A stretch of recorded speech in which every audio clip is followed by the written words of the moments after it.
جی بسم اللہ الرحمن الرحیم. جی ماسٹر رفاقت صاحب بٹ صاحب ہمارے ساتھ موجود ہیں. جی آپ آج کنٹونمنٹ بورڈ آفس آ گئے ہیں, کس سلسلے میں آئے ہیں؟ آج کیونکہ لاسٹ ڈے ہے اس لیے میں اپنے نومینیشن پیپر داخل کروانے کے لیے یہاں پہ موجود ہوں. اچھا, کسی پارٹی کی طرف سے یا آزاد؟ پاکستان مسلم لیگ نون شروع سے میرا تعلق ہے 97 سے لے کے سن 2021 تک. میرے مد مقابل بھی جو آئے ہیں ٹکٹ کے بھی میرے حریف ہیں, وہ دائیں بائیں کسی پارٹی سے آئے ہیں. واحد میں آدمی ہوں جو لوسر کے بڑے بڑوں کو میں نے شکست دی ہے. میں پاکستان مسلم لیگ نون کا ہوں, نون کا تھا, نون کا رہوں گا, اور ٹکٹ میرا ہے انشاءاللہ. اور اچھا, ریلی کے ساتھ آئے ہیں یا صرف دوستوں؟ میں دوستوں کے ساتھ بھی آیا ہوں, لیکن روما میرج ہال سے ہم نے ایک قافلے کی شکل میں روانہ ہوئے ہیں روما میرج ہال سے, کیونکہ کنٹو بورڈ میں باقی دوست احباب کو نہیں, صرف تصدیق کنندگان آگے آئے ہیں. باقی روما میرج ہال میں دعائیں خیر ہوئی ہے, اس کی بھی ویڈیوز آن ہو رہی ہیں. ٹھیک ہو گیا. تو آپ کا مرکزی الیکشن آفس کہاں ہوگا؟ مرکزی الیکشن آفس روما میرج ہال, میر وحید صاحب اس کے آنر ہیں. یہ میرا مرکزی الیکشن آفس ہوگا. اچھا, تو کتنے آپ نے اندازہ لگایا کہ آپ کتنے پیسے خرچ ہو جائیں گے اس الیکشن میں؟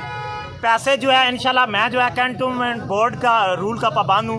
میں انشاءاللہ جو کنٹونمنٹ بورڈ کے رولز ہیں پیمنٹ کے بارے میں وہی پیسے لگاؤں گا. میرے اوپر اگر کوئی میرے دوست خرچ کرنا چاہتے ہیں یا گفٹ کرنا چاہتے ہیں تو وہ ویلکم. اچھا, تو اس کے علاوہ ابھی آپ نے کوئی پلان بنایا ہے, کوئی جلسے جلوس یا کارنر میٹنگ کے حوالے سے؟ روما میرج ہال میں محترمہ مریم نواز صاحبہ کو میں دعوت دیتا ہوں کہ وہ میری زمینوں میں آ کے جلسہ کریں. اگر پورا ایک تو وارڈ نمبر 6 کا میں کونسلر ہوں, بڑی بات نہیں کرتا, پورے علاقے کو میں کہتا ہوں, پوری تحصیل ٹیکسلا وہاں پہ روما میرج ہال میں اس مریم نواز کا جلسہ کروانے کے لیے تیار. جی ایک بار پھر ہم آپ سے یہی سوال پوچھتے ہیں کہ اگر ٹکٹ ملا تو ویل اینڈ گڈ, اگر نہیں ملتا تو صورتحال میں آپ کا کیا فیصلہ ہوگا؟ یہ انہونی ہوگی. میں آج بھی اسی بات پہ قائم ہوں, یہ انہونی ہوگی, یہ انہونی ہوگی, یہ انہونی ہوگی. نہیں ہوگا, نہیں ہوگا, نہیں ہوگا بس. اچھا, اور جیت جائیں گے کیا سمجھتے ہیں کہ عوام آپ کے ساتھ ہے؟ بات ہے صوفی نواز مرحوم کے اور حاجی امجد کے ریکارڈ توڑوں گا, مخالفین کی ضمانتیں ضبط کرواؤں گا. اور ہماری ماؤں بہنوں بیٹیوں نے یہی بولا ہے کہ ماسٹر رفاقت بٹ صاحب آپ آئیں, اگر صحیح مسلم لیگ نون کا آدمی لانا چاہتے ہیں, یہ قائد اگر آپ لانا چاہتے ہیں آپ آئیں,